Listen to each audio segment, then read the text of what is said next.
Here at 6 o'clock, I'm Melissa Swan. And I'm Gary Rodemeyer. First at 6, there's new information tonight regarding Recordergate, the scandal that broke after the last debate between Mitch McConnell and Bruce Lunsford. Republicans say they now have proof that Lunsford was trying to steal a tape recorder that belonged to a Republican staffer.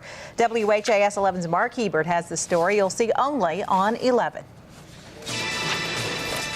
While Bruce Lunsford calls it a diversion from the real issues in this campaign, a sheriff calls it childish. But Republicans say it's serious. They've recovered part of a recording that they say will contradict Lunsford's earlier statements that he thought the recorder was his and wasn't trying to steal anything.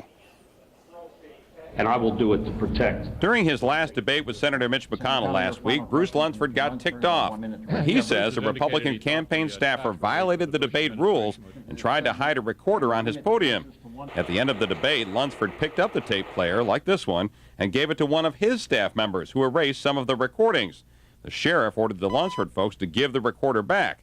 Today, the Republican Senate Campaign Committee says it's recovered the recording of what happened. You can hear Lunsford telling his aide, "Don't give it back." Don't give it back to her. Don't give it back to her. That's proof to the GOP that Lunsford committed a theft.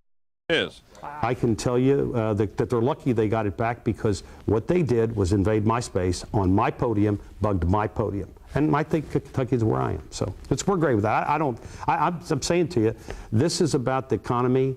I am excited about the race, and I'm not going to be distracted by their gimmicks.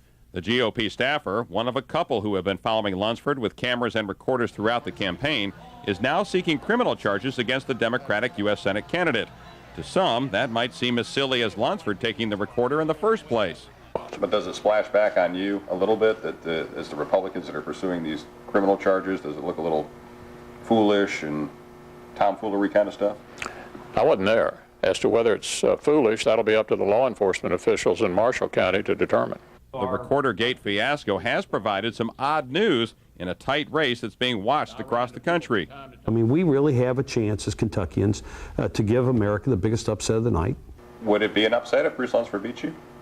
Bruce Lunsford's not going to beat me, so we don't have to worry about that. What do you mind? Bruce Lunsford's not going to win this election.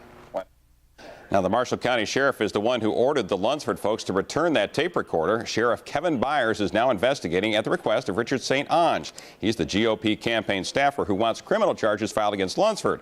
The sheriff told me this afternoon, quote, "I think it's a little childish if you ask me," but he says he's interviewing St. Onge before deciding whether to recommend any criminal charges.